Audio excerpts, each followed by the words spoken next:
अस्सलामुअलैकुम my YouTube family, कैसे हैं आप सब लोग। आप सब लोगों को वेलकम टू किचन एक्सप्लोरर। और आज मैं आप लोगों को बताने जा रही हूँ शिकारपुरी खट्टा मीठा अचार, जिसमें हमें ऑयल नहीं चाहिए और इतना सिंपल है और इतना टेस्टी। ये मेरा बहुत ही फेवरेट अचार है। मैं आपको कैसे बताऊं कि ये कितना डिलीशियस बनता है। तो इसके लिए हम सबसे पहले जो है वो इंग्रेडिएंट्स को देख लेते हैं कि मैंने ले लिया है 1 किलो के करीब केरी। और ये देखें, इसके साथ ये जो हार्ड पार्ट होता है ना, जो सीड वाला, वो भी है। और अगर किसी में नहीं भी है तो भी चलेगा। मैंने इसे पील कर लिया है और आप देखें कि इतने बड़े बड़े कट्स लगा दिए हैं। आप चाहें तो थोड़ा छोटा भी कर सकते हैं, लेकिन ये कि ये मुझे इतने बड़े ही सेटल लगता है।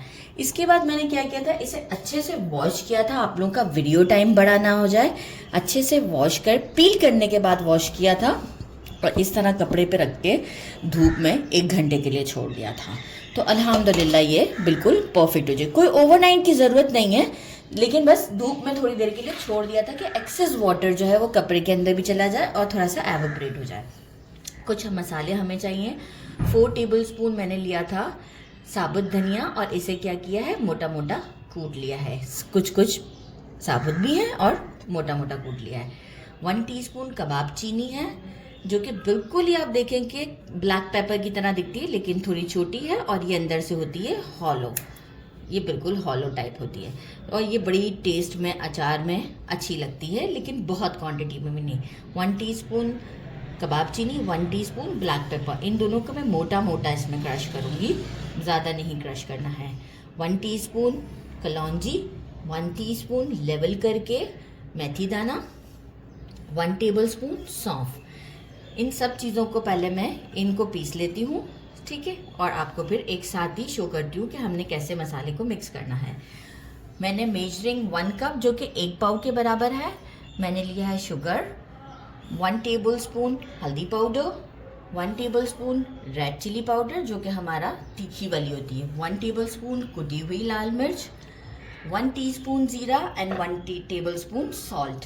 अब मैं इन दोनों को पीस लेती हूँ मोटा मोटा। इसके बाद एक हम मसाले को प्रिपेयर कर लेते हैं शुगर के साथ ऐड करके, और फिर हम, आप देखिए कितना सिंपल काम है, आपको शो करते हैं।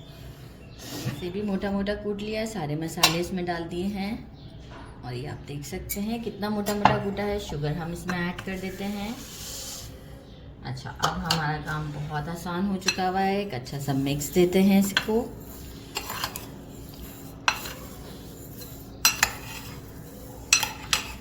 आप लोग कमेंट में ज़रूर बताइएगा, कैमरामैन कहते हैं बहुत लंबा लंबा बताती हैं, बहुत लंबा लंबा वीडियो देती हैं। मैं जितना शॉर्ट करने की कोशिश करती हूँ, सब चीज़ें काट के रखती हूँ। मुझे तो गुस्सा आता है, मैं कैमरामैन से कहती हूँ बना के ना दिखा दूँ कि ये बन चुका है। तो प्लीज़ आप लोग कमेंट में ज़रूर बताइए कि क्या मैं इसे लॉन्ग करती हूँ। ज़रूर मुझे इस बारे में मुझे कमेंट चाहिए, ताकि मुझे ये बात पता चल जाए। बड़ा कन्फ्यूज़ करते हैं मुझे। अच्छा, ये देखें, ये मैंने यहाँ ले लिया। अब मैं क्या करूँगी, जस्ट देखें, इसके ऊपर इस तरीके से डालना है। देखिए, मैंने लिया ही इतना अच्छा गहरा सा है कांच का बॉल। आप प्लास्टिक का भी ले सकते हैं, कोई इशू नहीं है, लेकिन बस इसका ख्याल रखिएगा कि पानी ना हो उसके अंदर, बिल्कुल ड्राई हो और साफ़ सुथरा सा हो, तो अचार फिर हमारा ख़राब नहीं होगा। आप इसे आराम से सालों साल रख सकते हैं।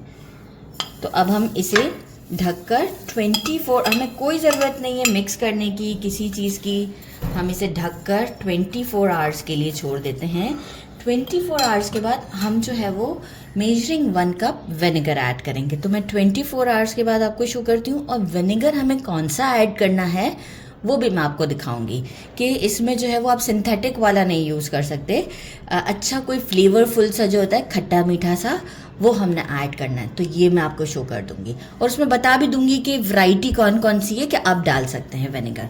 तो अब हम इसे लगा देते हैं लेड और अच्छे से इसे कवर कर देते हैं, और आपको फिर शो करते हैं आफ्टर 24 आवर्स। तो ये लगा दिया लेड, और हम इसे 24 आवर्स के बाद चेक करते हैं। ये देखें, इसे 24 आवर्स हो चुके हुए हैं और मैंने कोई पानी ऐड नहीं किया इसके अंदर। ये देखें, शुगर और जो कैरी की खटास थी, दोनों ने मिलके कितना अच्छे से इसमें कितना सारा जूस रेडी हो गया है। अच्छा, अब मैंने आपसे कहा था कि हम इसे आपको बताएंगे कि हमें कौन सा विनेगर डालना है। मैं यहाँ पे यूज़ कर रही हूँ डेट विनेगर, आप चाहें एप्पल साइडर भी यूज़ कर सकते हैं, ये होता है खट्टा मीठा। और अगर ये दोनों ही नहीं है आपके पास तो फिर आप रेगुलर वाला विनेगर भी यूज़ कर सकते हैं, कोई प्रॉब्लम नहीं आएगा। विनेगर कितना यूज़ करना है इसकी शेल्फ़ लाइफ बढ़ाने के लिए, बस ये हाफ कप से भी आप देखें कि थोड़ा मैंने बचा लिया है। ये डाल के हम अच्छे से स्टर कर देते हैं। इसके बाद इसको जो प्रॉपर एक थिकनेस आएगी ना इसमें, वो आएगी 15 डेज़ के बाद।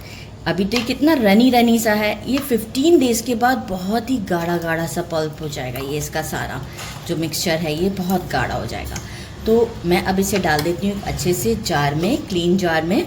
और फिर आप इसको सेफ्टी पर्पज़ के लिए मैं कहूँगी फ्रिज में रखें, क्योंकि हमारे यहाँ बहुत गर्मियाँ हैं, फिर हम भूल जाते हैं इसे शेक करना। तो मैं इसे सेफ्टी पर्पज़ के लिए फ्रिज में रखूँगी और फिर मैं इसे सारा साल फ्रिज में रख कर ही यूज़ करूँगी। तो अब मैं आपको जार में डाल के दिखा देती हूँ।